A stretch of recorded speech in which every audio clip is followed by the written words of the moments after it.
누가복음 5장 1절입니다. 신약성경 누가복음 5장 1절에서 11절까지 말씀입니다.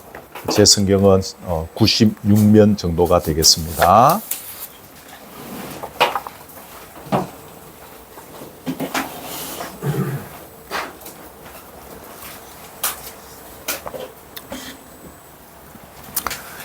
(5장 1절에서) 11절까지 말씀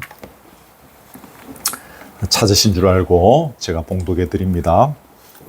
무리가 몰려와서 하나님의 말씀을 들을새 예수는 게네사렛 호숫가에 서서 호숫가에 배 두 척이 있는 것을 보시니 어부들은 배에서 나와서 그물을 씻는지라. 예수께서 한 배에 오르시니 그 배는 시몬의 배라. 육지에서 조금 떼기를 청하시고 앉아서 배에서 무리를 가르치시더니 말씀을 마치시고 시몬에게 이르시되 깊은 데로 가서 그물을 내려 고기를 잡으라. 시몬이 대답하여 이르되 선생님, 우리들이 밤이 새도록 수고하였으되 잡은 것이 없지만은 말씀에 의지하여 내가 그물을 내리리이다 하고, 그렇게 하니 고기를 잡은 것이 심이 많아 그물이 찢어지는지라. 이에 다른 배에 있는 동무들에게 손짓하여 와서 도와달라 하니 그들이 와서 두 배의 체험에 잠기게 되었더라. 시몬 베드로가 이를 보고 예수의 무릎 아래에 엎드려 이르되 주여 나를 떠나소서, 나는 죄인이로소이다 하니, 이는 자기 및 자기와 함께 있는 모든 사람이 고기 잡힌 것으로 말미암아 놀라고 세베대의 아들로서 시몬의 동업자인 야고보와 요한도 놀랐음이라. 예수께서 시몬에게 이르시되 무서워하지 말라. 이제 후로는 네가 사람을 취하리라 하시니 그들이 배를 육지에 대고 모든 것을 버려두고 예수를 따르니라. 아멘. 누가복음 5장은 예수님께서 홀로 사역하기를 이제 멈추시고 제자들과 함께 사역하시기 시작하는 장면들을 기록하고 있습니다. 여러분이 상식적으로 아시겠지만 40일 금식하고 광야에서 시험을 성공적으로 다 마쳤습니다. 그리고 여러 회당에서 말씀을 가르쳤습니다. 누가복음 그 바로 앞에 보면 나옵니다. 말씀을 가르치시고 귀신 들린 자, 당시에는 최고의 불치병이죠. 귀신 들린 자, 또 그 외 여러 많은 병든 자들을 치료해 주셨습니다. 그러면서 지금 이제 누가복음 5장에 들어오는데, 이제 비로소 자신과 함께할 동역자 제자를 부르시는 장면이 이제 누가복음 5장에서 나오고 있습니다. 12제자를 부르신 사건은 그 다음 6장에 등장하고 있습니다. 근데 여기 누가복음 5장에 보면 그 제자들 중에 핵심인 시몬 베드로, 베드로의 동생인 또 안드레, 세베대의 아들 야고보, 또 요한, 그리고 뒤에 나오면 세관에 앉아있던 세리, 마태를 부르시는 장면들, 이게 5장에 쭉 나옵니다.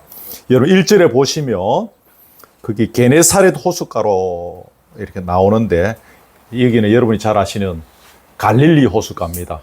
저도 아직 한 번도 안 가봤는데 같은 이름입니다. 근데 왜 이제 이름이 이런가 하면, 이 게네사렛이라는 지명이 그 갈릴리 호수 중에 우리 지도상으로 보면 서쪽에서 북쪽, 서북 쪽이죠.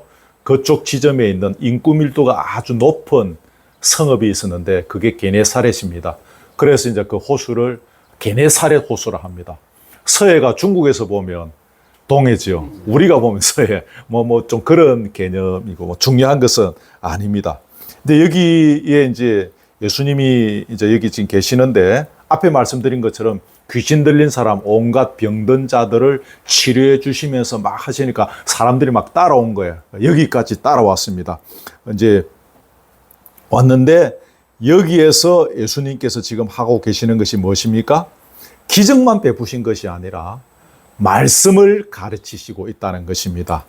주부에 제가 적어놨을 것인데, 기적을 통한 가시적 믿음만이 아니라 말씀을 통한 내면적 믿음을 불러일으키고자 하셨다는 거죠.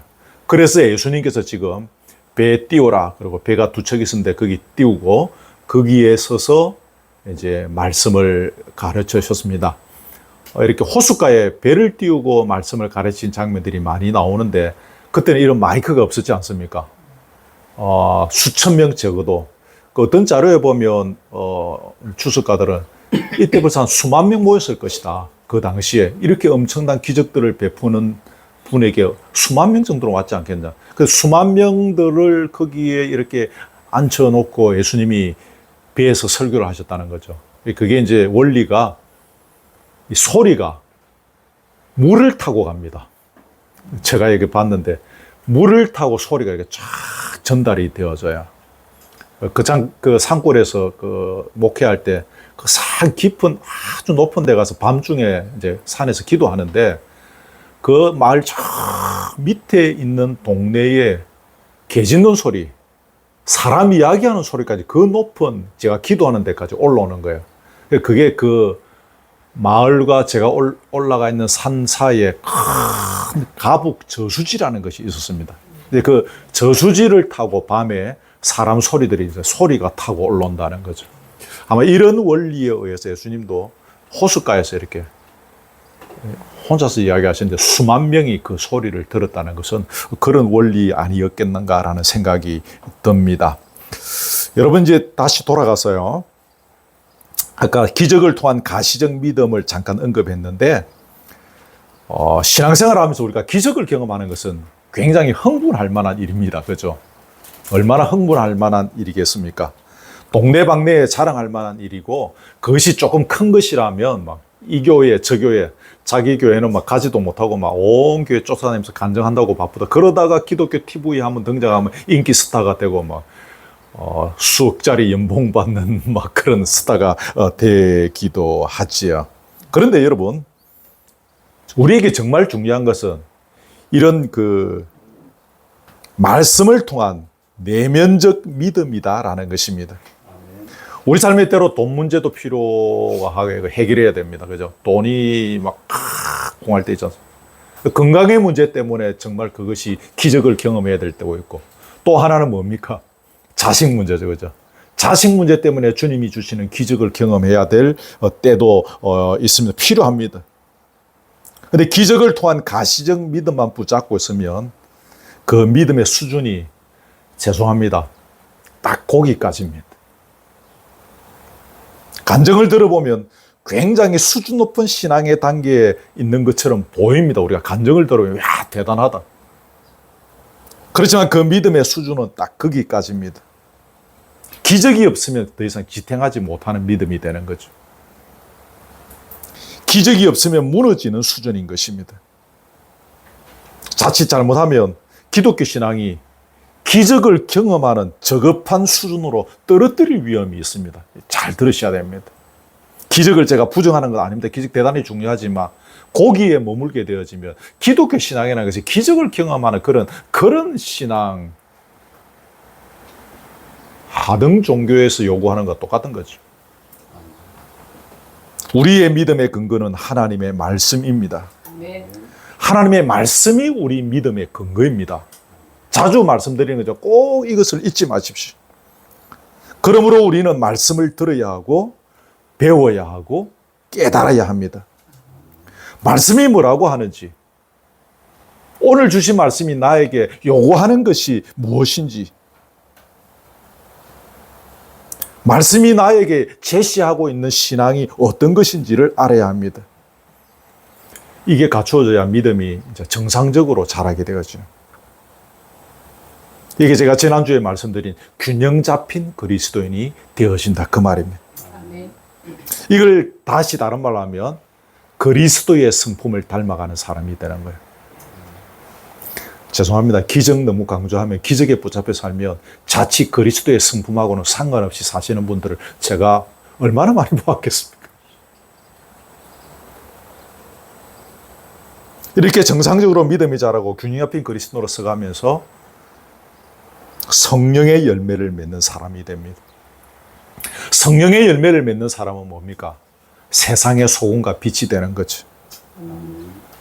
그럼 이것이 다른 말로 하면 뭡니까? 죽은 영혼을 살리는 일을 하게 되어지는 것이고, 그게 하나님 나라를 건설하는 것이고, 그게 하나님의 뜻을 이루어 드리는 일생을 사는 것입니다. 아멘. 아멘. 제가 간단하게 그 주부에 적어 놨을 것인데 꼭 좀 참고하십시오.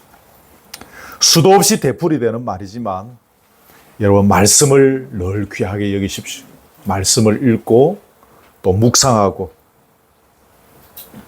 또 설교자들을 통한 그 말씀을 또 들으시기도 하고 여기에 여러분의 시간과 정성을 꼭 투자하셔야 됩니다.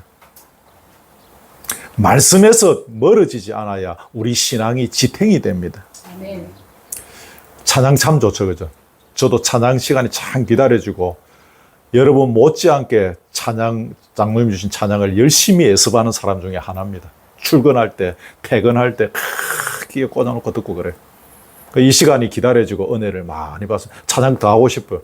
설교 좀, 오늘 설교하지 말고 막 찬양만 하면 좋겠다 싶을 때가 많습니다. 그러나 여러분, 찬양을 듣고 부르는 것도 중요하지만 우리는 매일매일 말씀의 줄을 놓치지 말아야 합니다. 아멘. 말씀을 소홀히 하면 경건의 모양은 풍성해집니다. 경건의 능력은 없는 사람이 되는 것입니다. 이걸 다른 말로 하면 뭡니까? 바리새인이 되는 것. 형식과 외식의 신앙관에 익숙한 사람이 되는 것이죠. 누가? 말씀을 소홀히 합니다. 극기안에 회칠한 무덤 같은 인생이 됩니다. 역겨운 냄새가 나는 인생이 됩니다. 누가? 말씀을 소홀히 합니다. 근데 다 오늘 이야기할 수 없지만 말씀 많이 외우면 말씀 많이 암송하고 무조건 막 1년에 막 10독씩 하시는 분도 있죠. 그렇게 하면 말씀을 소홀히 하는 것 하는 것하고는 상관없는 것, 말씀을 귀하게 여기는 것이라고 생각할 수 있는데 또 그것만은 아닙니다. 말씀을 귀하게 여기시라는 것은 여러분 다 아시죠? 정말 이 말씀을 붙잡고 내게 주시는 말씀인 줄 알고 그 말씀과 실험하고 그 말씀에 순종하면서 순종을 통해서 주님을 경험하는 이 시간들, 이런 것들이 다 포함되어 있는 그런 의미들입니다. 자, 본문에 보면 예수님께서 많은 무리들, 어떤 주석에 보니까 적어도 수만 명이다 그랬는데 그 수만 명의 무리들에게 말씀을 가르쳤다고 하는데 특별히 여러분 오늘 주목하실 것은 시몬 베드로에게 찾아오셨다는 사실입니다. 근데 그때 시몬 베드로가 무엇하고 있었습니까? 밤새도록 고기 잡다가 이제 아침에 들어와서 그물을 이제 씻고 있을 때였습니다. 사람은 통상적으로 밤에 잠을 자고 낮에 일하는 것이 정상이지 않습니까? 물론 밤이 더 좋아서 밤에 익숙한 분도 들어 계십니다. 제가 좋아하는, 젊었을 때 좋아했던 송창식 가수 같은 사람은 밤에 일어나서 모든 일들을 하는, 낮에는 또 주무시는. 근데 통상적으로는 밤에 자는 게 정상이죠. 제가 대학 시절에 야간에 파출소 방범대원 알바를 한 적이 있습니다. 그게 얼마나 피곤한지 모릅니다. 이게 아침에 와서 조금 자고 뭐 도서관에 공부하러 왔는데 하루 종일 뭐 전차에 머리 받친 것처럼 피곤한 거예요. 더군다나 오늘 베드로는 밤새도록 잠 한숨 못 자고 고기 잡는 일에 시간을 보냈는데 또 뭡니까? 한 마리도 못 잡은 거예요. 경제적 상황이 녹록지 않은 그 시대에 고기 그 몇 마리 잡아와가지고 이제 하루하루 처자식들 밥 먹이고 살아야 하는 그런 시대이지 않습니까? 그래서 베드로의 입장이 지금 난감한 겁니다. 찌개 짓고 부산역 앞에 나갔는데 하루 종일 짐 하나도 못 날랐어요. 이 새끼 줄에 이게 연단 한 장 꼬여서 들고 봉지에 이게 살 한 줌 받아서 이렇게 집에 그 산만 뒤 집에 올라가야 되는데 짐 하나도 찌개에 못 지고 왔으니까 빈손으로 와야 되는 입장인 거죠. 그것도 밤새도록 잠까지 못 잤습니다. 난감하기 이를 데 없는 상황. 바로 그때 예수님께서 찾아오셨다 그 말입니다. 하늘 보좌의 영광을 포기하시고 벌레 같은 사람의 모양으로 오셔서 십자가에 우리를 대신하여 달리신 우리 주님께서 오늘도 피곤하고 고단하고 지친 일상을 살아가는, 때로는 절망하고 낭망하고 허탈감에 빠질 만한 인생을 살아가는, 또 실패의 늪에 빠져서 허덕이는 우리의 인생을 향하여 찾아오시고 말씀하시는 분이십니다. 아멘. 아멘. 얘야, 고기 몇 마리 잡았니? 아이고, 못 잡았구나. 배고프지? 피곤하지? 그러면서 찾아오셔서 우리에게 말씀해 주시는 분입니다. 2000년 전 베드로에게 찾아오셔서 그렇게 말씀하신 주님께서 오늘 이 시간 저와 여러분에게 찾아오셔서 말씀하고 계심을 잊지 마십시오. 아멘. 지친 우리의 일생을 버려두지 아니하시고 계속 찾아오시는 주님의 마음을 잊지 마십시오. 지난주일도 찾아오시고 오늘도 찾아오시고 성령으로 눈이 열리고 귀가 열려서 주님이 주시는 음성을 들을 수 있기를 축복합니다. 아멘. 제가 제일 기도 많이 하고 중점적으로 하는 것이 이겁니다. 우리 교우들이 귀가 열려서 성령의 인도한 가운데 주님이 주시는 음성을 듣게 하옵소서. 뭐 그러면 다 해결되는 거지 않습니까? 이미 우리가 알고 있지만 그날 말씀을 통해서 베드로의 당면하는 과제를 예수님은 풀어주셨습니다. 주님께서 오늘 우리에게 주시는 말씀을 통하여 우리 인생의 문제를 풀어주실 것입니다. 아멘. 이걸 다른 말로 하면 진리를 깨닫게 하시는 거예요. 조금 더 깊은 말로 하면 진리 안에서 자유롭게 하시는 거죠. 또 그래서 하늘의 평안을 주시는 거죠. 하나님 나라를 구현하는 삶이 되게 하시는 거죠. 하나님의 뜻을 이루는 삶이 되게 하고, 하나님의 뜻을 이루는 삶이니까 뭡니까? 하나님의 친구가 되는 것이죠. 이렇게 멋지게 결론들이 가는 것입니다. 그 시초가 뭡니까? 주의 말씀을 듣는 것입니다. 우리의 귀가 열려서 오늘 지금 내게 주시는 주님의 그 말씀을, 메시지를 듣는 것입니다. 조금 전에 기적을 언급하면서 신앙관의 그 부정적인 측면을 제가 조금 언급했지만, 한편으로 보면 사실 하나님의 기적은 매 순간 우리의 삶에 필요하죠. 그런데 여러분, 이 하나님의 기적은 살아보면 어떻습니까? 인간의 어떤 한계점에 이르렀을 때 하나님의 기적이 이렇게 시작되는 것을 봅니다. 그래서 죄송한 이야기지만 때로 우리 주님은 우리가 실패할 때까지 기다리십니다. 이제는 더는 의지할 게 없는 상태까지, 그래서 오직 우리가 주님만 바라볼 수 없는 시점까지 우리 주님은 기다리시기도 합니다.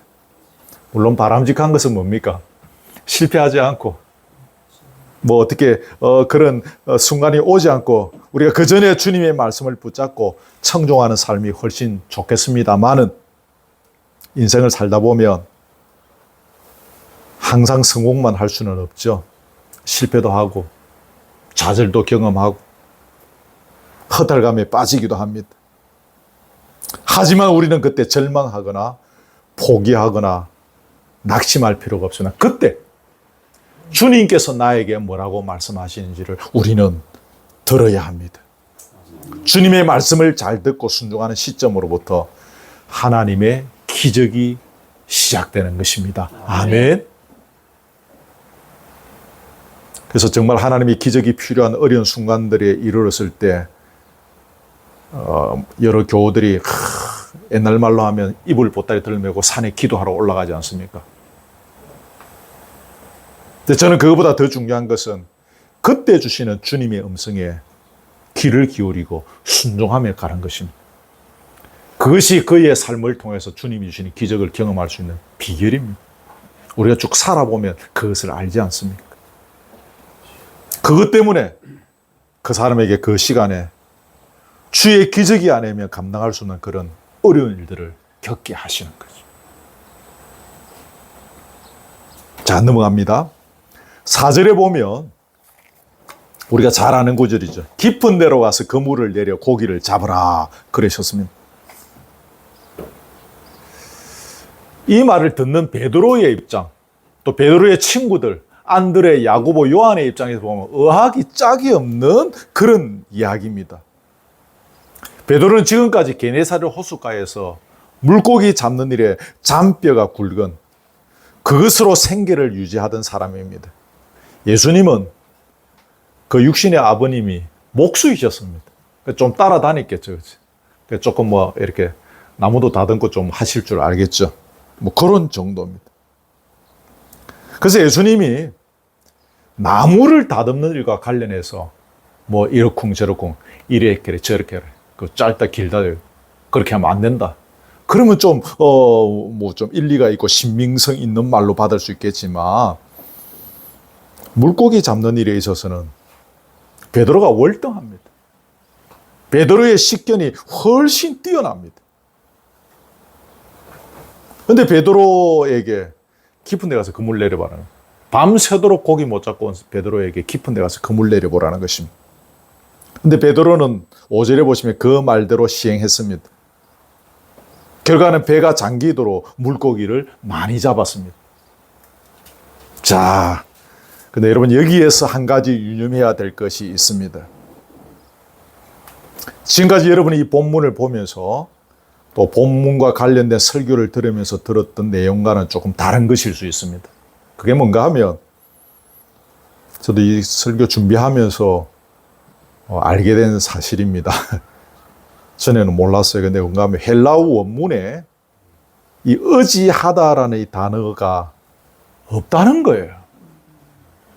우리는 말씀에 의지하여 베드로가 그물을 내렸다. 말씀에 의지하여 그물을 내니까 와 주께서 기적을 베푸셨다. 막 두 배가 막 터지도록 그물을 잡았다라고 우리가 알고 있어요. 저도 그래 알고 있었습니다. 부끄럽지만.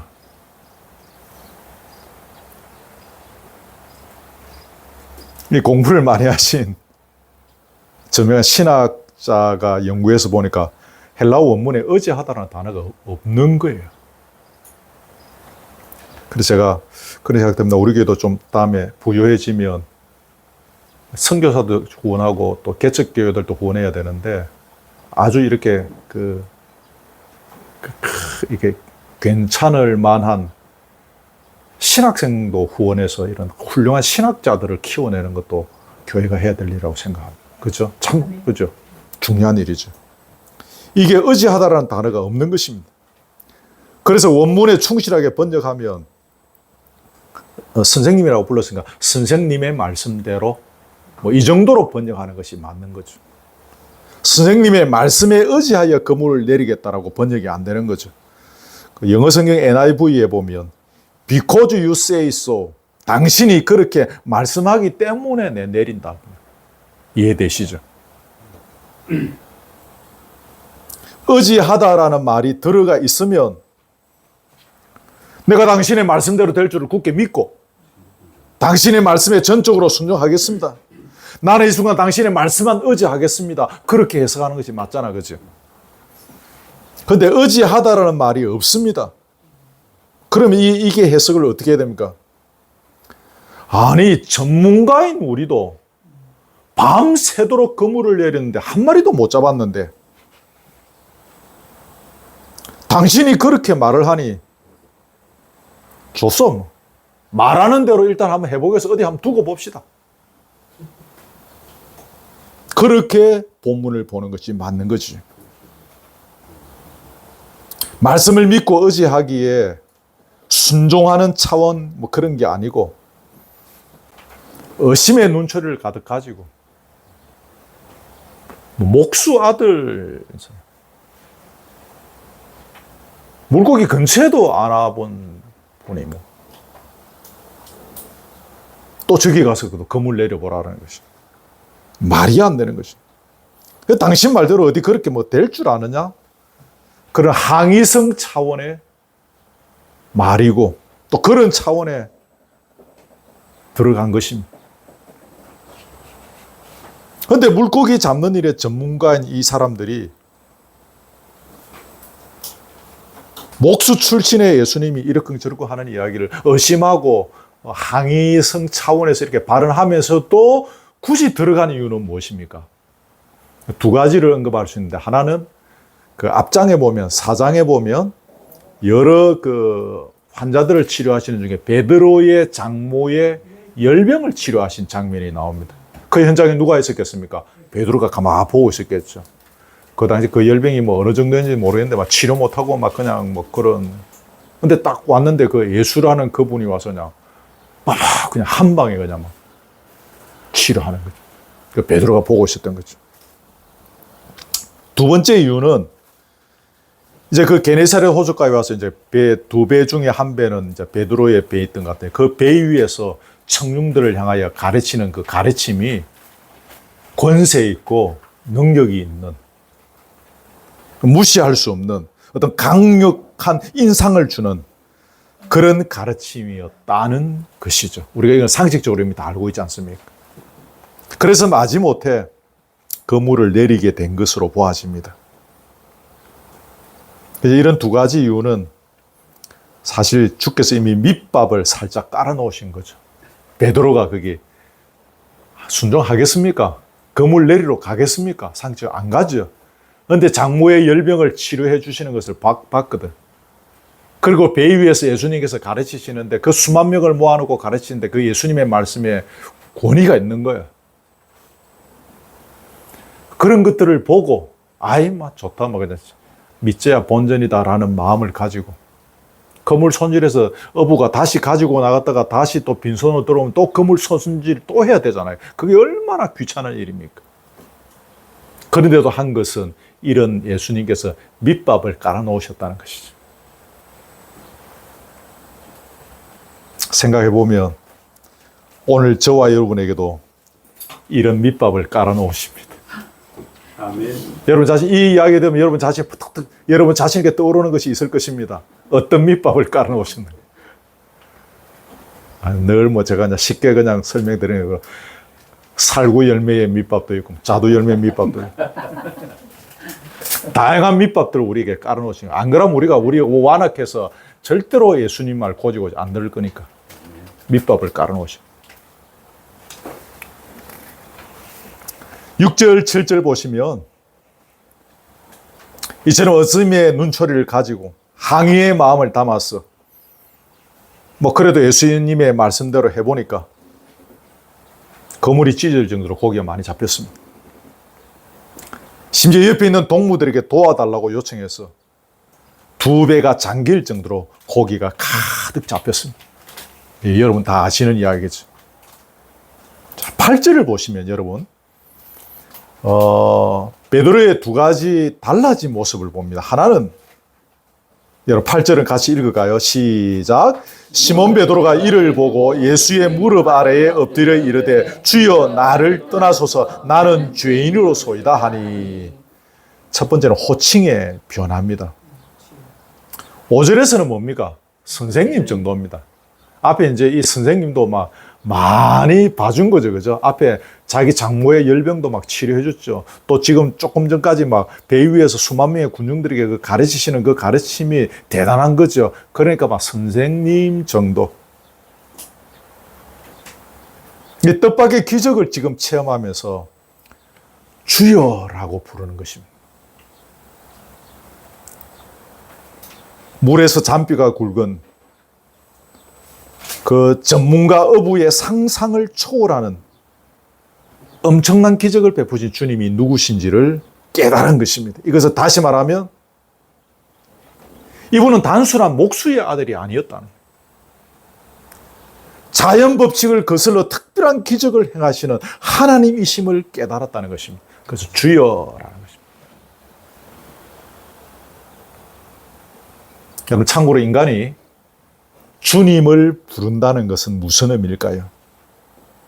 여러 가지 답을 할 수 있겠는데 당신은 우리의 경배와 찬양을 받으시기에 합당한 분이라는 것입니다. 우리가 주님이라고 부른다는 것은.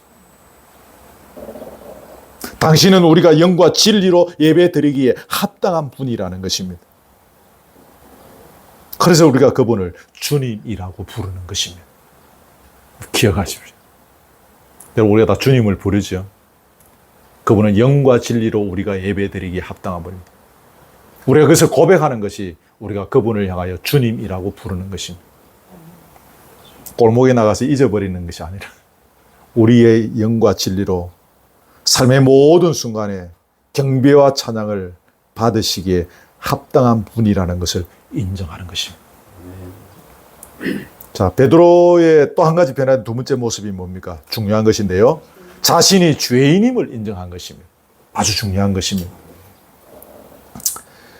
그 안에 있는 내용으로 보면 무슨 죄 지었습니까? 5절에 보면 아까 이야기했던 대로 주님의 말씀을 의심했던 죄, 주님의 말씀 앞에서 항의하는 죄를 범했습니다. 이걸 좀 다른 말로 표현하면 주님을 주님으로 인정하지 아니하는 죄를 지은 거예요. 이게 전혀 막 상관없는 이야기인데, 예를 들어서 집에 가장이 있습니다. 우리 조선의 가풍들이 있지 않습니까? 가장이 한마디 했는데 아들이 갈로 일고 개 갈로 닦고 무시하고 집을 뛰쳐나가 버리면 그 가장을 가장으로 인정하지 않는 꼴이죠. 그죠?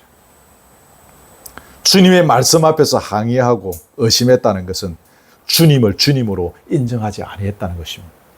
그 죄를 지었다는 것입니다. 여러분, 주님을 주님으로 인정하지 아니했다는 것은 자기가 자기 인생의 주인이 되어서 살았다는 뜻이고, 그래서 자기 마음대로 하면서 살았다는 그 말입니다. 이 죄를 고백하는 거죠. 내가 이런 죄인입니다. 이걸 또 다른 말로 하면 주님의 세계를 몰랐던 거죠. 눈에 보이는 인간의 세계가 전부 다인 줄 알고 여기에 코를 박고 살았는데, 인간의 눈에 보이는 그 세계 너머에 말씀의 세계가 있다는 것을 몰랐던 거죠. 이제 알았는 거죠. 그래서 그 몰랐던 죄를 고백하는 것이죠. 주여, 내가 죄인입니다. 그 말씀의 세계가 있다는 것을 몰랐다는 거예요. 예수의 무릎 아래 엎드렸다 그래 되어 있죠. 그죠? 자신의 죄인됨을 확실하게 깨달았다는 증거입니다. 너 정말 죄인인 걸 깨달았느냐? 그래, 정말 내 죄인입니다. 그걸 어떻게 자기가 증명할 수 있겠는데, 여러 가지로 증명할 수 있겠는데, 무릎 아래에 엎드렸다는 것입니다. 예수님의 무릎, 이 무릎 아래에 엎드렸다는 것입니다. 여러분 무릎 있죠, 그죠? 그 무릎 아래에 엎드렸다는 것입니다. 주님, 저는 인간의 세계 너머에 주님의 말씀이 다스리는 세계가 있음을 정말 몰랐습니다. 저는 주님 앞에서 정말 죄인이 아닐 수 없습니다라는 것입니다. 여러분, 일반적으로 무릎 아래에 꿇는 것은 여러분 완전한 굴복입니다. 우리가 길 가다가 어떻게 실수할 수 있잖아요. 그냥 목내로 죄송합니다. 죄송합니다. 그 정도죠. 그 사람의 무릎 아래에 우리가 엎드리는 일이 여러분 그동안에 있었습니까? 특별한 경우 외에는 없을 것 같아요. 완전한 굴복입니다. 옛날에 이 나라 저 나라가 싸울 때 백제의 마지막하고 신라의 그 왕하고 싸울 때 백제가 무너지고 그 백제 누구입니까? 의자왕입니까? 신라의 왕 앞에 납작 엎드리고 그 왕이 그 백제 왕의 등짝에 발을 올리고 내가 이겼다. 저쪽은 뭐냐? 나는 당신의 포로입니다. 나는 이제 당신의 종입니다. 당신의 노예가 되겠다는 것입니다. 그러므로 주님의 무릎 아래에 엎드렸다는 것은 이제 나는 다 내려놓고 포기하고 주님을 왕으로 모시고 주님의 지배를 받으며 주님의 말씀의 세계 속에 살겠다는 의미입니다. 아멘. 아멘. 예수의 무릎 아래에 엎드려. 이 표현도 여러분 꼭 기억하십시오. 주님의 지배를 받으며 살겠다는 것은 또 다른 말로 하면 주님이 통치하시는 하나님 나라의 백성으로 살겠다는 표시인 것이죠. 주부에 있을 것입니다. 이것은 또 다른 말로 하면 우리 본래의 삶을 찾겠다는 것입니다. 우리 본래의 삶을 찾는 것이 결국 무엇입니까? 본래 우리에게 주신 하나님의 형상을 회복하겠다는 것입니다. 그 형상을 찾겠다는 것입니다. 예수의 무릎 아래에 엎드리는 것에 이런 엄청난 비밀이 있는 것입니다. 그래서 예수의 무릎 아래 엎드린다는 것을 제가 꼭 기억하라는 말씀이 그 말씀입니다. 여러분, 나를 포기하고 내려놓으면 원래 나의 삶으로 돌아갈 수 있습니다. 원래 하나님께서 우리에게 주신 원래의 하나님의 형상으로 살아가는 우리의 모습으로 돌아갈 수 있습니다. 뭐 하면? 나를 포기하고 내려놓으면. 또 본문대로 이야기하면 뭡니까? 주님의 무릎 아래 엎드리면. 이걸 좀 다르게 표현하면 지금 우리 삶의 질그릇에 담긴 것을 다 쏟아내고 하늘로부터 오는 것을 담아내는 것입니다. 우리 속에 있는 세상의 가치관으로 말미암아서 채워져 있는 것들을 다 쏟아내고 비워내고 위로부터 내려오는 것들로 우리 속을 채워가는 것입니다. 골로새서에 보면 그런 표현들이 나오죠. 그죠? 위의 것을 찾으라. 여러분, 포기하고 내려놓으면 얻어지는 것입니다. 아멘. 포기하고 내려놓으면 얻어지는 것. 돈이나 권력이나 명예나 사람 앞에 무릎 꿇지 말고 주님 앞에 무릎 꿇는 은혜가 날마다 있기를 축복합니다. 아멘. 주님 앞에 무릎 꿇으면 다 회복되는 것입니다. 얻는 것입니다. 원래의 삶으로 멋지게 돌아서게 되는 것이죠. 나를 떠나소서 그랬죠, 본문에. 주님의 위대하심과 거룩하심을 발견했습니다. 와, 그냥 목수의 아들 정도, 뭐 어쩌다 보니까 소 뒷발에 쥐잡기로 뭐 우리 장모의 열병 정도 치료해 주신 분 정도, 뭐 그 정도까지 가다가 자연의 법칙을 거스르는 그 주님의 위대하심과 거룩하심을 발견하게 되면서 동시에 자신의 누추함을 알게 된 것이면, 아, 죄인이구나. 내가 얼마나 누추한 자인가. 내가 얼마나 이 허상의 세계에 코를 박고 사는 자이구나 라는 것을 알게 된 것입니다. 그런 자의 진지하고 겸손한 고백입니다. 이렇게 미천한 죄인이 어떻게 감히 위대하시고 거룩하신 당신 앞에서 내가 마주할 수가 있겠습니까? 내가 어떻게 그런 자격이 있겠습니까? 주여 나를 떠나주십시오라는 것입니다. 이 표현인 것입니다. 자, 여러분, 오늘 여기에서 또 한 가지 중요한 것이 있습니다. 연결되어진 이야기인데요. 주님의 부르심을 받고 또 주님의 제자가 되어서 주님을 따르려고 하는 자들이 우선적으로 반드시 거쳐야 할 과정, 절차가 있습니다. 그게 뭡니까? 회심입니다. 거르투기 교회 등록 카드 내는 거 아닙니다. 그게 중요한, 반드시 거쳐야 할 절차가 아닙니다. 이 베드로의 회심에 관한 부분은 똑같은 기사를 기록하고 있는 마태복음이나 마가복음에는 없습니다. 누가복음에만 이 사실, 베드로의 이 회심을, 주여 나는 죄인이로소이다 나를 떠나소서 하는 이 회심을, 사건을 누가복음에만 특별히 강조하고 있습니다. 사실 이게 우리 신앙생활에서 굉장히 중요합니다. 어떤 한 분이 이 회심의 과정을 정확하게 거쳤느냐 안 했느냐의 문제는 그 사람의 일평생을 좌우하는 문제입니다. 삶의 방향과 질이 완전히 퀄리티가 달라지는 것입니다. 제가 목회 초년병 시절에는 이제 그 성도들을, 교우들을 이렇게 볼 때, 저분은, 저는 뭐 양심적으로 이야기해서 돈이 많은 분과 적은 분을 차별한 적은 제 양심에 아직까지도 없습니다. 근데 제가 목회하면서 이렇게 단임 목회를 시작한 이후에 성도들을 뭐 구별한다고 그럴까 하는 그 기준은, 저분은 교회에 참 충성하고 헌신하시는 분이시다. 저분은 그냥 주일날 와서 폼만 잡고 갔다가 이제 별로 교회에 충성하고 헌신하시는 분이 아니시다. 이런 구별 이해를 하시죠. 그랬었습니다. 근데 세월이 지나가면서 절실히 깨닫게 된 것은 그분이 진정으로 회심의 절차를 거친 분인가 아닌가 하는 것입니다. 목회를 해보니 이것이 얼마나 중요한지를 알 수 있습니다. 처음에는 교회를 위해서 열심히 충성하고 헌신하는 분들이 참 좋았었습니다. 목사가 한마디 설교하면 100배로 막 1000배로 막 실천에 옮기고 막 그렇게 움직이고 그렇게 하시는 분들이 저에게는 너무너무 좋았습니다. 대단한 분인 것 같았습니다. 나중에 좀 세월이 지나고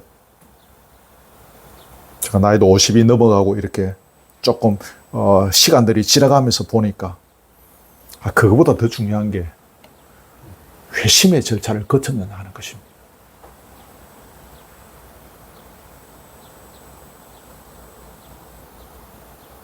우리가 주님의 마음을 본받아야 한다고 배워왔지 않습니까? 근데 그게 쉽지 않죠, 그죠? 주님의 마음을 담는 것이 얼마나 어려운지. 아이고. 주님의 마음을 다 본받기 전에는 천당 절대로 못 온다 그러면 이 중에 아무도 천당 못 할 거예요. 제 생각에 그렇습니다. 혹시 여러분 중에 가실 수 있는 분 있는지 모르겠지만 아마 가시기 쉽지 않을 거예요. 그래도 주님의 마음을 또 배워가고 닮아가는 사람은 진정한 회심의 절차를 거친 사람들입니다. 100점은 아니지만, 그죠? 이 땅에 100점은 없지 않습니까? 그래도 이런 어렵지만 그래도 주님의 마음을 닮아가시는 분들은 그 회심의 절차를 거치신 분들입니다. 우리가 사랑하며 살아야 한다라고 뭐 주일학교 때부터 배워왔는데 그것도 어렵지 않습니까? 그죠? 그래도 이 사랑도 회심의 절차를 제대로 거친 분들을 통해서 표현되는 것을 저는 봅니다. 겸손도 그렇게 중요하다고 배워왔는데 겸손도 이 회심의 절차를 제대로 거친 분들을 통하여 그 겸손이 가능하다는 것을 우리는 보면서 알지 않습니까?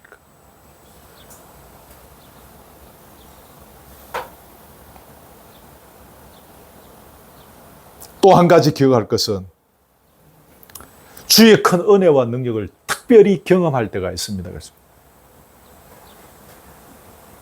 근데 어떤 사람은 자기 능력으로 된 것으로 착각합니다. 목회해 보니까 실패하신 분들의 다수는 돈과 관련된 것이었습니다. 사업을 막 펑펑펑 해요. 막 가난하게 살았는데 막 부자가 된 거예요. 근데 나중에 이제 지능력으로 된 것입니다. 그래서 교만에 빠져서 교회에 지가 주인 되고 왕이 되고 막 당일을 지 마음대로 좌지우지하고 막 그런 분들이 있죠. 자기 능력으로 된 것으로 착각한 것입니다. 근데 또 어떤 분들은 기뻐하고 즐거워하며 감사합니다. 주여 감사합니다. 감사할 줄 압니다. 좋은 것이죠. 근데 거기에서 벗어나지를 못하는 것입니다. 근데 더 중요한 것은 기뻐하고 즐거워하고 감사하는 차원으로 끝나는 것이 아니고 자신의 부족과 허물을 깨닫는 것입니다. 주님, 나같이 완악하고 허물과 죄가 많은 자에게 이런 큰 은혜와 복을 주시다니. 이 자리까지 가야 하는 것입니다. 이게 누굽니까? 아까 조금 전에 말한 이 회심의 절차를 제대로 거치고 그 은혜 속에 잠겨 사시는 분들은 여기까지 가는 것입니다. 신앙의 연륜이 깊어질수록 우리는 이 자리까지 나가야 하는 것입니다. 교회 생활에 익숙하다 보면 제가 아까 조금 전에 말씀드린 첫 번째 경우가 되는 것입니다. 내가 잘했어. 내가 공부를 열심히 했고, 내가 열심히 사업했고, 내가 열심히 노력해서 여기까지 왔다는 것입니다. 신앙의 연륜이 제대로 깊어지고 깊어지면 마지막 세 번째, 기뻐하고 즐거워하고 감사하면서 자신의 허물과 죄를 그럴수록 더 깊이 발견하고 깨달으면서 주여, 이런 나에게 이 큰 은혜를 주시다니요. 그런 간격의 자리에 나아가는 것이죠. 그러니까 아까 말씀드렸죠. 회심의 절차를 제대로 거치는 안에 따라서 그 사람의 삶의 퀄리티가, 신앙생활의 퀄리티가 달라지는 것입니다.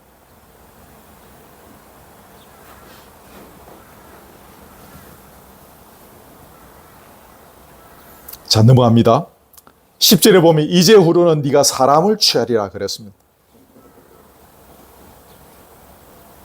불과 몇 시간 전에만 하더라도 이제 다시 내려가서 고기 잡아오고 끌고 오는 시간이 한 몇 시간 걸렸다 치고, 불과 몇 시간 전에만 해도 예수님을 향하여 뭐 이렇게 좀 의심의 눈초리로 뭐 좀 항의성의 그런 표현들을 하던 이 베드로를 예수님은 책망하지 아니하셨습니다. 이 나쁜 놈, 봐라, 되지 않느냐? 왜 아까 그따위 식으로 내한테 그렇게 개심처리한 눈을 뜨고 말이야, 왜 그랬어? 예수님 그렇게 말씀하지 않았습니다. 책망하지 않으시고 오히려 그에게 새로운 사명을 주셨습니다. 넌 더는 물고기 잡지 말고 이제부터 사람 잡으라는 것입니다. 그렇습니다, 여러분. 사명은 누구에게 주십니까? 제대로 회심의 절차를 거친 사람입니다. 그럼 그런 사람이 사명을 제대로 감당할 수 있습니다. 제대로 회심의 절차를 거치고, 그래서 주님께서 그 바탕 위에서 주님께 주시는 사명을 받은 사람들은 그 사명을 또한 제대로 감당하는 것입니다. 아멘.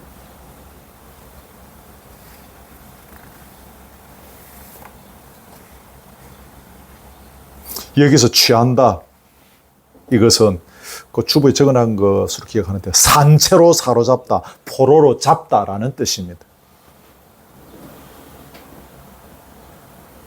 물고기 편에서 보면 이거는 이제 산채로 잡히고 포로로 잡히면 뭐 됩니까? 죽는 거죠. 저 낚시 좋아하지 않고 뭐 즐기지는 않지만 예전에 서수 목사님 따라서 욕지에 가서 거기서 막 주릉주릉 올라오는 고기들 뭐 그냥 그 낚싯줄에 빼서 잡아서 그 바로 그냥 막 사형 아닙니까? 여러분, 이것이 인간의 측면에서 보면, 영적으로 보면 잡는다 혹은 취한다라는 말은 죽음으로부터의 구조인 것입니다. 그렇지요. 사람을 취한다는 건 그저 단순히 전도한다라는 의미라기보다는 죽은 영혼을 살리는 작업인 것입니다. 아멘. 이게 사명 중에 최고의 사명인 영혼을 살리는 일입니다.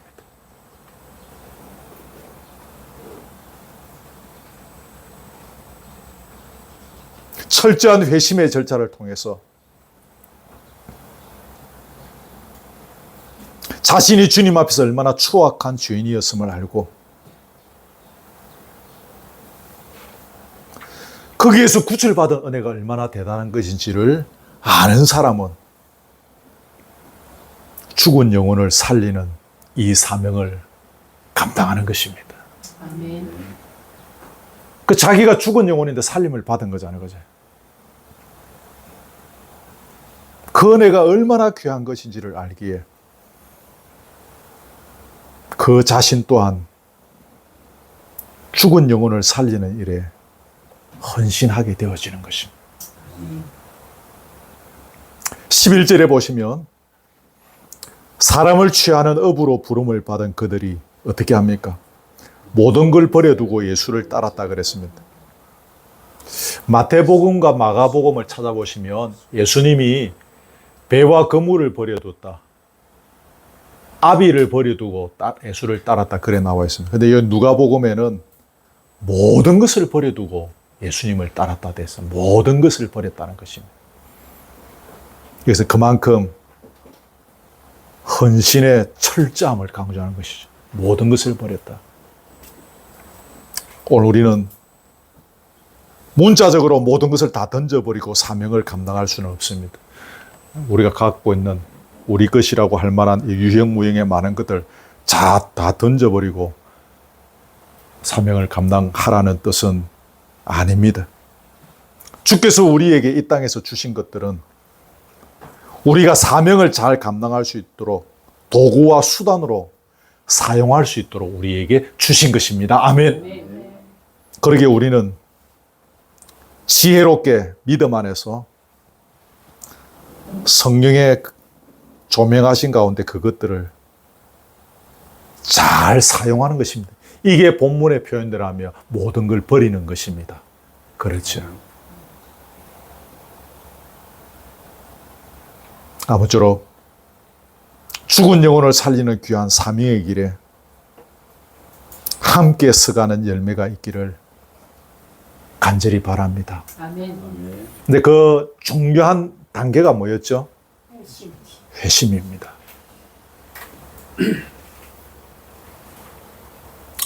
목사가 되신 분들 중에도 이 회심의 절차를 정확하게 거치지 않으신 분들이 제가 보기에는 좀 있습니다.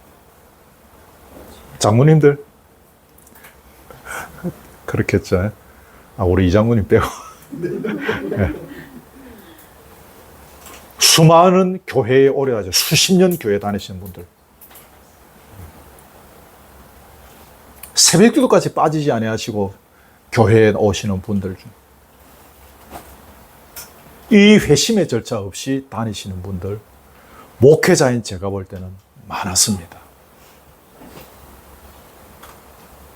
네가 봤냐? 내가 회심하는 것. 뭐 이렇게 하면 할 말이 없지만 그래도 목회자의 입장에서 눈으로 보는 것들이 있지 않습니까?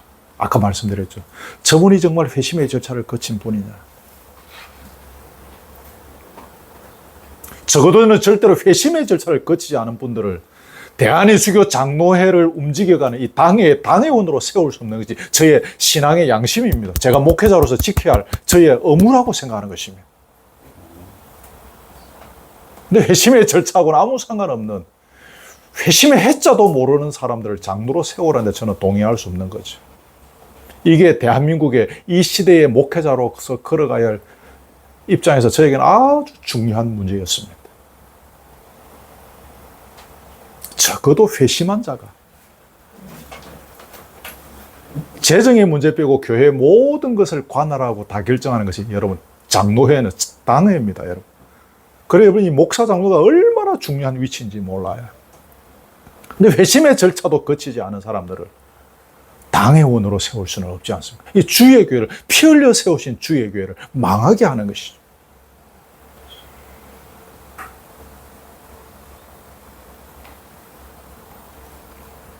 우리 아직 교회에 출입하신 지 얼마 안 되시는 분들도 계시고, 저만큼이나 오래도록 신앙하신 분들도 이렇게 계시는데, 오늘 설교를 통해서 여러분 각자를 한번 점검하는 시간이 되기를 바랍니다. 정말 나는 주님 앞에서 오늘 이 베드로처럼 주여 나는 죄인입니다. 주여 나를 떠나소서.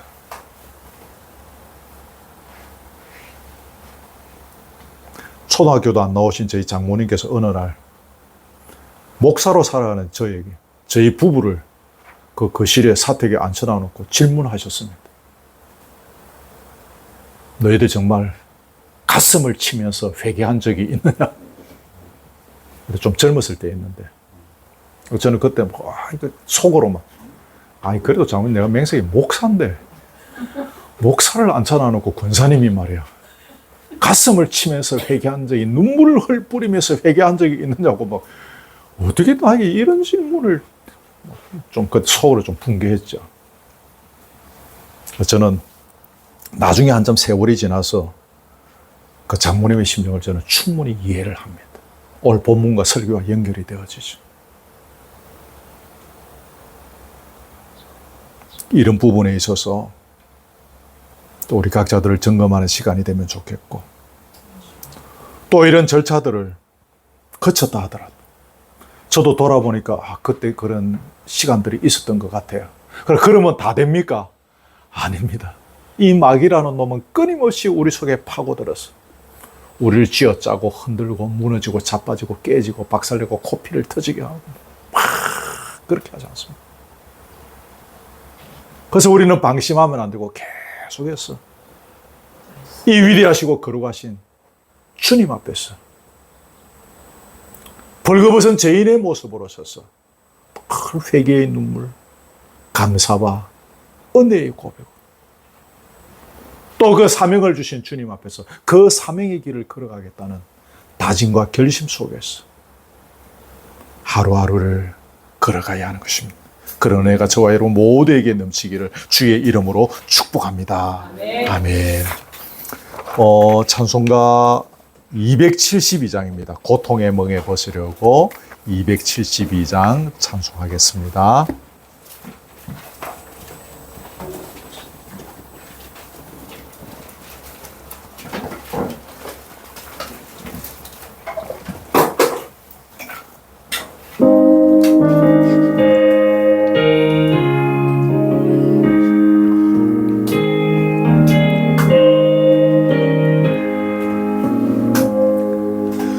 고통의 멍에 벗으려고 예수께로 나갑니다.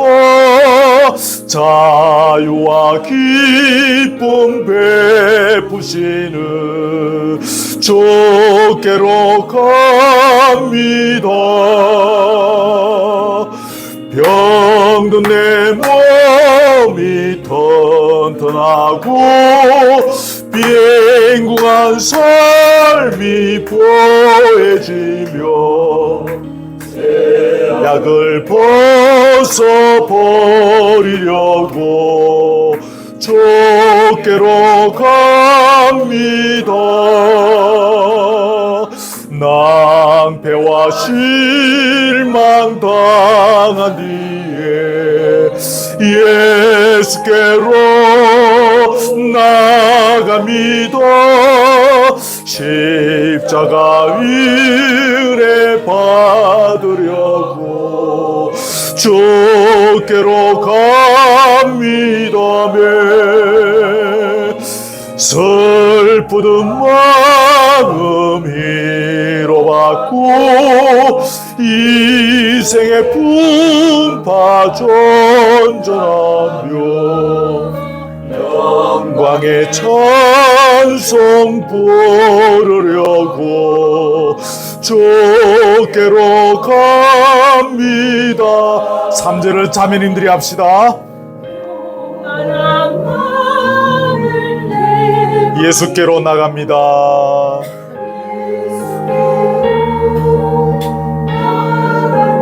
복되신 말씀 따르려고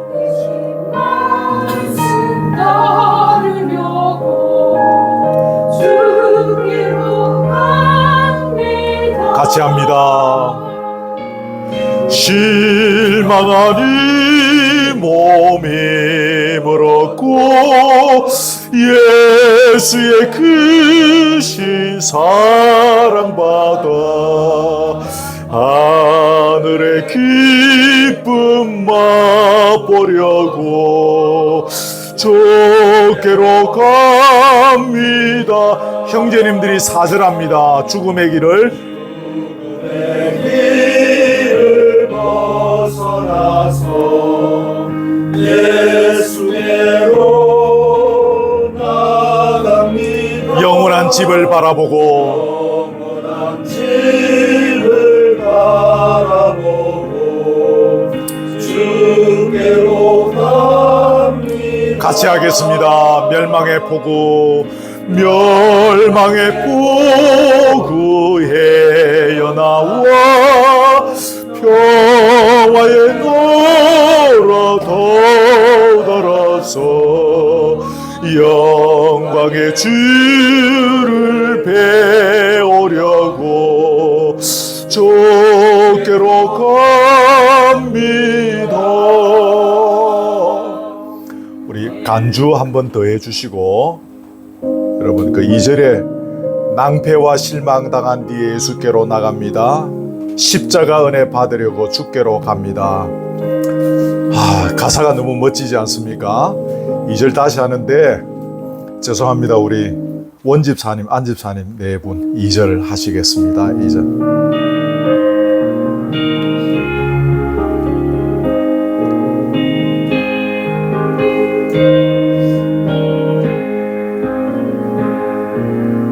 낭패와 실망 당한 뒤에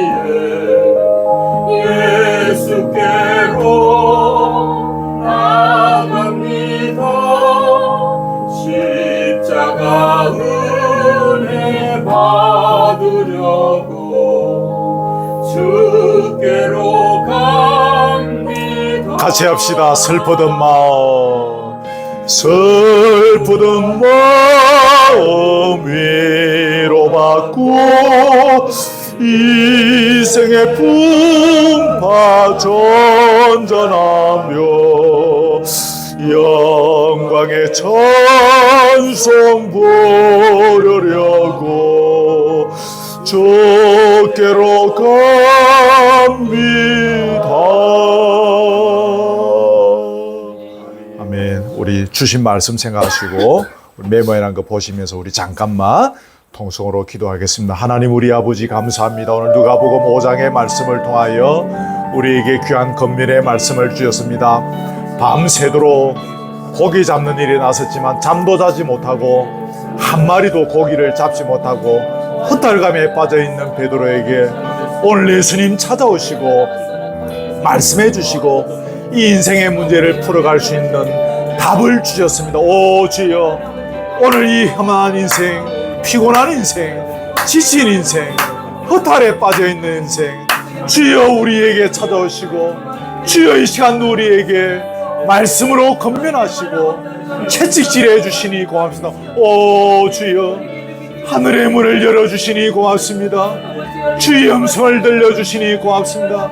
이 시간 머리 숙인 교우들 주여 만져 주옵소서, 주여 역사하여 주옵소서, 주여 성령의 손으로 주여 친히 안사하여 주시고 눈을 열어 주옵소서, 귀를 열어 주옵소서, 마음을 열어 주옵소서. 이 시간 피곤한 우리에게, 이 시간 지쳐있는 우리에게, 이 시간 헛달감에 빠져있는 우리에게 찾아서 말씀하시는 주님의 음성을 들을 수 있는 자리가 되게 하여 주시기를 원합니다. 내 눈으로 바라볼 때, 사람의 지각으로 바라볼 때는 의아해할 수밖에 없는 주님의 음성이지만 주여 우리가 이 말씀에 순종하는 것을 통하여 주여 우리의 세계 너머에 계시는 저 말씀의 세계에 거하시는 주님이 지배하시는 세계를 볼 수 있는 눈이 열리게 하여 주옵소서. 베드로는 주여 나는 죄인입니다, 나를 떠나소서라고 고백하면서 자신의 죄인됨을 고백하고 주님 앞에서 겸손히 주님의 무릎 아래 엎드리며 주여 철저히 낮아짐을 고백했습니다. 이 낮아짐의 고백을 통하여 주님의 세계를 우리가 얻을 수 있고 주여 진리 안에서 자유함을 얻을 수 있고 주님이 주시는 풍성의 은혜들을 누릴 수 있다라고 말씀하셨습니다. 사랑 우리 모든 교우들 이 은혜 누리게 하옵소서. 이 능력 받게 하여 주옵소서. 이 말씀 붙잡게 하여 주옵소서. 이 말씀의 결실이 우리 모두에게 임할 수 있도록 인도하여 주시옵소서. 우리 오늘은 한 번만 더 기도합니다. 우리 하태용 형제 오늘도 이렇게 마음에 감동이 있어서 찾아온 것으로 기억합니다. 버스 타고 여기까지 쭉 왔는데 우리 하태용 형제를 위해서 우리 한번 기도합시다. 육신의 어려움들이 있지만 찾아오시는 예수님 만나게 하시고 그 예수님을 통하여 평강을 얻게 하시고 죄인됨을 고백하는 은혜도 있게 하시고 또 육신의 남은 인생들이 너무 힘들지 않도록 편안한 인생이 될 수 있도록 한번 이런 일들을 위해서 우리 하태용 형제를 위해서 우리 한번 간절하게 한번 기도합시다. 하나님 우리 아버지 감사합니다. 하태용 형제를 오늘도 주님께서 감동을 주시고 이 언덕에 주여 보내어 주셔서 우리와 함께 찬송하며 예배드리게 해주시니 할렐루야 할렐루야. 우리 아버지 감사하고 감사옵나이다. 주여 이 아들 위하여 기도합니다. 부족한 종이 두 손 들어 기도합니다. 우리의 손은 미약하오나 주의 손은 능력의 손이 주의 능력의 손으로 사랑아들을 만져 주옵소서. 주여 친히 안수하여 주옵소서. 이 시간 주님의 음성으로 이 아들의 마음의 문을 열어 주옵소서. 지쳐있고 피곤하고 허탈감에 빠져있는 베드로에게, 주의 안드레에게, 야고보에게, 요한에게 찾아오신 주님의 음성이 오늘 이 아들에게 들리게 하여 주옵소서. 이 아들의 심장에 꽂히게 하여 주시옵소서. 주의 음성을 듣는 자리가 되게 하시고, 주여 자기의 죄인됨을 고백하고 철저히 내려놓고 주님의 무릎 앞에 겸손히 무릎 꿇고 주의 은혜를 누리는 시간이 되게 하시고, 주여 포기하고 내려올 때 주님이 주는 풍성의 은혜들을 누릴 수 있는 열매들을 주의 아들에게 한번 허락해 주시기를 간절히 원합니다. 사람의 생각으로, 사람의 주의와 가치관으로 할 수 없사오니 성령으로 역사하여 주옵소서. 성령으로 지져 주옵소서. 성령으로 만져 주옵소서. 하늘의 평강을 주시고 찬양을 주시고 말씀을 주시고 기도의 은혜를 허락하여 주옵소서. 마음의 감동을 주옵소서. 눈물을 주옵소서. 은혜를 주옵소서. 기쁨을 주옵소서. 하늘의 평강을 우리와 같이 동일하게 누릴 수 있는 은혜를 이 아들에게도 부어주시기를 원하오며, 육신의 어려움들이 있사오나 주님 물러가시는 그 남은 세월들 주여 강건하게 하시고 힘들지 않게 하여 주시고 편안한 세월이 되게 하여 주시며, 양이면 주님이 한번 만져주셔서 치료의 강선도 한번 발하여 주시고 은혜의 장중에 기쁨의 찬양이 울려 퍼지는 이 아들의 남은 인생이 주님을 찬양하는 세월이 될 수 있도록 주여 한번 도와주시옵소서. 역사하여 주옵소서. 만져 주시옵소서. 아버지 살아계심을 나타내 주시옵소서. 하나님 저희 어머니의 아버지의 거신 사랑과 은혜가 이 시간에 충만케 임하게 하여 주옵시고, 아버지를 알게 하시고 아버지. 또 예수님께서 나를 위하여 돌아가셨다는 주여. 것을 깨닫게 하여 주시옵소서. 이 세상의 것은 헛되고 헛된 오 주여. 하나님의 말씀 오 주여. 만져 주시옵소서. 주여 만져 주시옵소서. 오 주의 권능의 손으로 친히 안수하여 주시옵소서. 자비하신 아버지, 오늘 누가복음 5장의 말씀으로 우리에게 찾아오시니 감사합니다.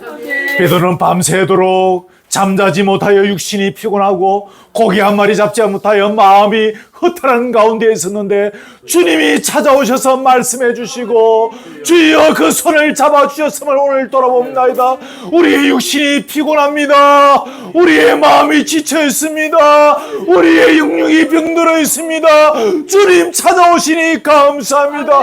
눈을 열어 주옵소서. 길을 뚫어 주옵소서. 마음의 문을 열어 주옵소서. 이 시간 찾아오시는 주님의 음성을 듣게 하시고 주의 그 십자가에 달리신 능력의 손, 사랑의 손, 최후의 손을 만지는 역사가 있게 해주시기를 간절히 원합니다. 각자의 삶의 현장이 다릅니다. 살아오는 형편이 다르고 기도의 제목이 다르고 믿음의 분량이 다르오나 전지하신 아버지 다 살 줄 사오니 만져 주옵소서. 말씀해 주옵소서. 치료해 주옵소서. 주여 친히 안수해 주시고 각자에게 필요한 말씀으로, 각자에게 필요한 은혜로, 각자에게 필요한 치료의 광선으로 역사하여 주시고 하늘의 은혜와 기쁨과 능력을 맛보는 자리 되게 해 주시옵소서.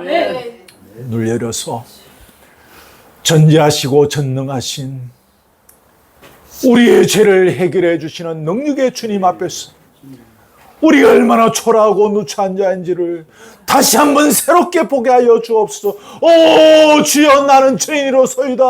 나를 떠나소서라고 하며 주님의 무릎 앞에 겸손히 무릎을 꿇는 세월들이 될 수 있도록 지금 이 시간 위에 날마다 이 시간들을 친히 주장하여 주시옵소서. 아멘. 우리에게 죽은 영혼을 살리라는 사명을 주셨고 이를 위하여 우리가 이 언덕에 교회를 세울 수 있는 마음의 소원을 주시니 감사합니다. 아멘. 사람의 눈으로 볼 때는 부족하기 짝이 없는 미약한 연약한 공동체에 불과한 것 같으나 주여 이 공동체 위에 은혜 주실 줄 믿습니다. 주여 이 공동체에 말씀 주실 줄 믿습니다. 주여 이 공동체에 능력 주실 줄 믿습니다. 주여 필요하면 사람도 붙여주실 줄 믿습니다. 주여 필요하면 물질도 붙여주실 줄 믿습니다. 주여 필요하면 많은 것들로 역사해 주실 줄 믿습니다.